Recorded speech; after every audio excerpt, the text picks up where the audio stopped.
Hello, thank you for watching this YouTube video today. Today I'm going to be going over the more support totems that you can use. The support totems I'm talking about is Decoy Totem, Rejuvenation Totem, and Devouring Totem. All three of them have their uses, and they definitely can be very useful.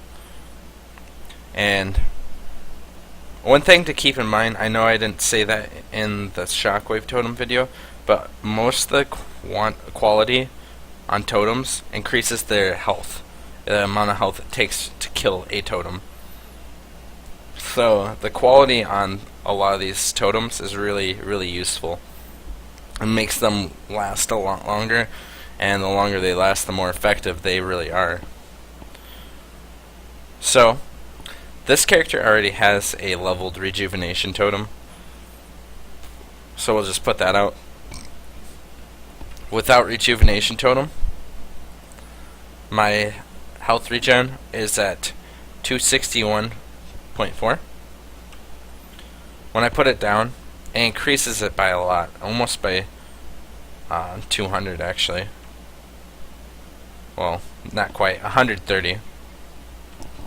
And it gives 112 life per second, but because of my modifiers and stuff, it's increased by a little bit more. And also, the thing to keep in mind with Rejuvenation Totem is it can heal itself. It regens itself, and it's also another body for things to hit. So if things are already hitting you and it's harder for them to come at you, they'll be more likely to hit the totem. I mean, eventually they'll probably start attacking you, but the totem's just nice because it adds an additional target for them to hit. So they don't necessarily always go for just you. Kind of gives you a good idea of how useful these totems can be. Even without me leveling this totem would be pretty effective even at a higher level. Yeah, it might get one-shotted, but if they don't one-shot it, you get a lot of health out of it.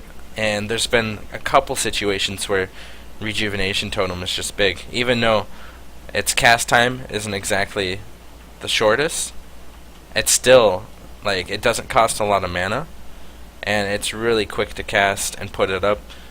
It might take and make it so your damage effectiveness is not as big, but it's still really, really good. The other totem that you can use is Devouring Totem. The reason why this totem's actually kind of good is because when you put it down, as you take damage, it eats corpses. The other nice thing, though, too, is it doesn't just eat the corpses, but it replenishes your life and your mana by a flat amount, which is actually pretty big. There's some maps that have no regen or half regen, and those cases, this totem would actually be really effective. But the only problem with this totem is once the corpses are gone, it's just not as effective anymore, and then it goes back under. You could use Desecrate with it, and it would also add additional corpses for it to eat. But, you know, it gives you an idea of how to use it effectively. It also gives you a decent amount of mana.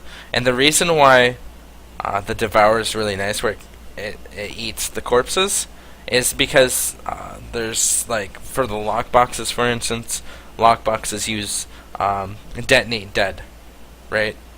Or there's some invasion bosses that use Detonate Dead. Or boxes that say Revive on Kill.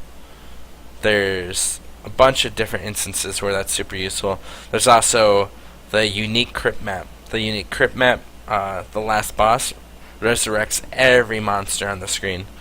Necromancers. This thing's really good against Necromancers because it makes it so the Necros just can't be as effective, because it just, every time you kill something, this thing just eats it. Another thing too, it's another body for things to hit. It's also really useful in Action's Nightmare because everything reses, and so this is actually kind of useful in that situation too. There's better ways of dealing with corpses, don't get me wrong, but if you want to use this, it's definitely an option.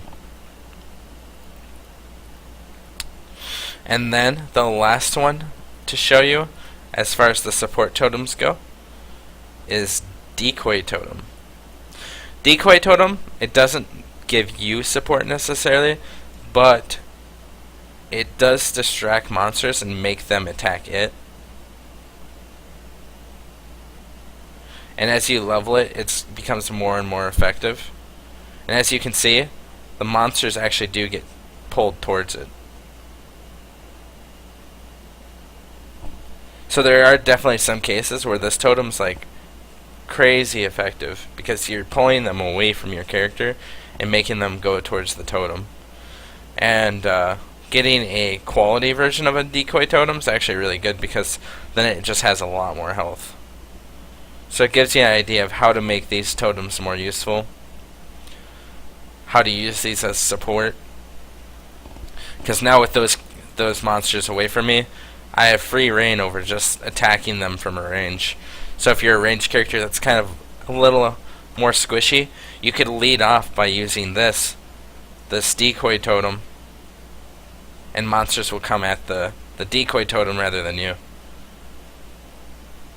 It's not always going to be 100% effective, but it's definitely not a bad choice. Otherwise, I think that's all I really have to say about support totems. I'm going to be talking about more totems here for my next couple of videos. Otherwise, thank you for watching this YouTube video.